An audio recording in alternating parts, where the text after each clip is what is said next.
Hey everyone, let's jump right into this explainer. Today, we're unpacking something absolutely fascinating: planning and sustainable development in the Indian context.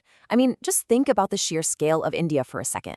We're talking about a country with massive, surging economic ambitions, yet it's totally bound by intense geographical and ecological realities. How exactly does a nation balance rapid, necessary growth with the undeniable limits of its natural environment? Well, that is the monumental balancing act we're exploring today, looking at the brilliant strategies, real-world case studies, and hard-learned lessons that define this entire journey. So, how do you ensure fair economic growth in a country this vast? It's honestly the ultimate puzzle. Governing and developing a whole subcontinent isn't just some simple math equation.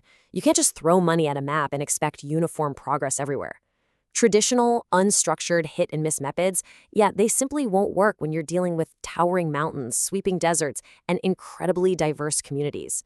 It requires intense, deliberate planning, a real process of thinking, formulating schemes, and executing targeted actions to hit very specific goals. Here is our quick roadmap for this explainer. First, India's planning approach. Second, targeting backward areas. Third, a case study on the Burmor region. Fourth, defining sustainable development. Fifth, the Indira Gandhi Canal Project. And finally, securing our common future. Let's get into it. Section 1. India's planning approach. Okay, let's dive into this. When you're managing a massive nation, planners essentially look at two distinct approaches: sectoral planning and regional planning. Now, sectoral planning is exactly what it sounds like, right? You formulate programs for specific sectors of the economy. We're talking agriculture, irrigation, power, transport, the whole shebang. But here's the catch. Economic development is almost never uniform over space. Some areas race ahead, while others lag painfully behind. That spatial reality literally forced planners to adopt regional planning. They needed a geographic perspective to specifically target and reduce those regional imbalances. Because you can't just plan for agriculture generically, you have to plan for it exactly where the local geography demands it. Section 2. Targeting backward areas. Right after independence, India kicked things off with a highly centralized planning system. But, well, fast forward about a decade and a half, and planners realized that regional imbalances were actually getting worse. So, in the 1970s, they pivoted. They introduced the target area and target group approaches. This meant designing highly specific programs for drought-prone areas, hill areas, and marginalized farmers. The strategy essentially graduated into decentralized multi-level planning, and this whole evolution culminated on January 1, 2015, when the Niti Aayog was formed, replacing the old Planning Commission with the explicit goal of actively involving state governments in economic policymaking, a real game changer. Section 3. Case study of the Burmar region. Now, what's really interesting here is this deeply isolated tribal area in the Chamba district. It's completely surrounded by these lofty, imposing mountains. You've got the Perpanjal Range in the north and the Daladar in the south, with the River Ravi and its tributaries carving out these massive, deep gorges. This dramatic topography didn't just create beautiful scenery for a postcard.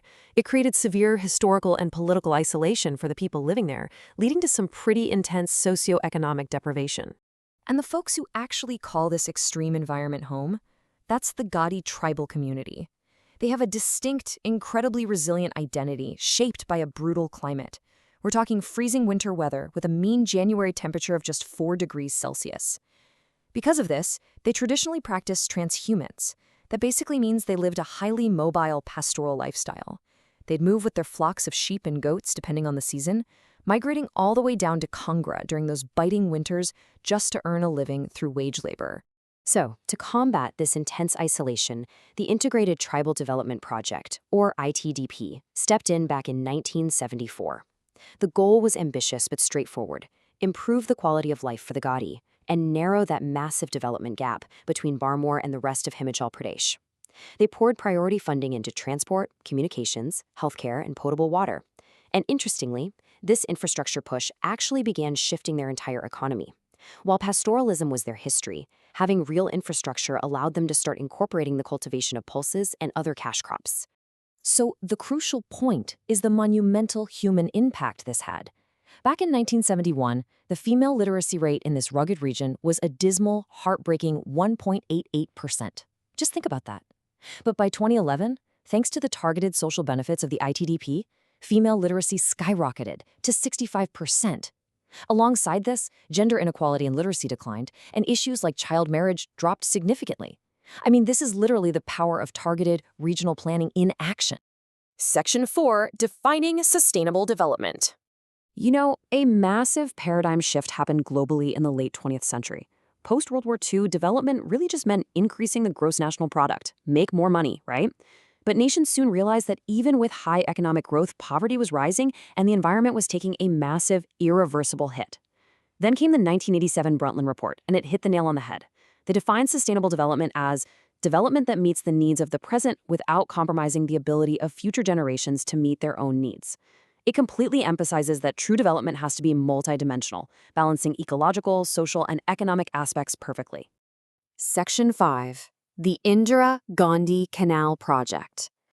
And this brilliantly illustrates the sheer mind-boggling ambition of human engineering. The Indira Gandhi Canal System starts at the Harakeh Barrage in Punjab and runs parallel to the Pakistan border right into the heart of the Thar Desert in Rajasthan. We're talking about a total planned length of 960 kilometers. It brings flowing water into a desert dotted with shifting sand dunes where summer temperatures easily soar to a blistering 50 degrees Celsius. Just imagine the ecological shock of introducing a massive water system into an entirely arid desert environment. But of course, this sets up a classic yes but paradox of development. Yes, there was a tremendous agricultural boom. The canal brought soil moisture, allowing for afforestation, greening the land, and replacing traditional low-yield crops with water-heavy, highly lucrative crops like wheat, cotton, and rice. Agricultural productivity absolutely exploded.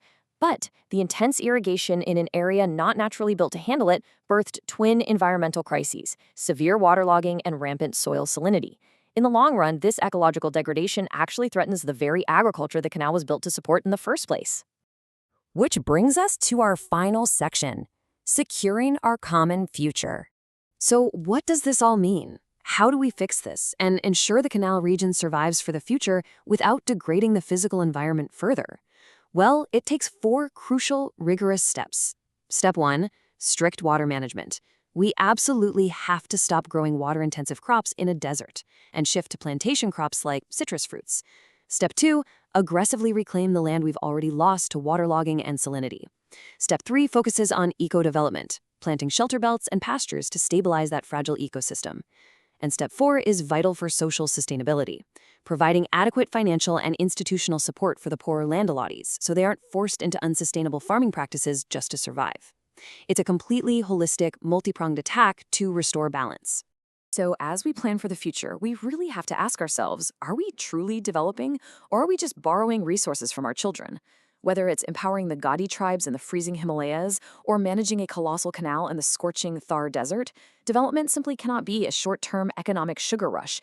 It has to be a careful, spatial, and fundamentally sustainable promise to the future. Thank you so much for joining me on this explainer, and keep questioning the world around you.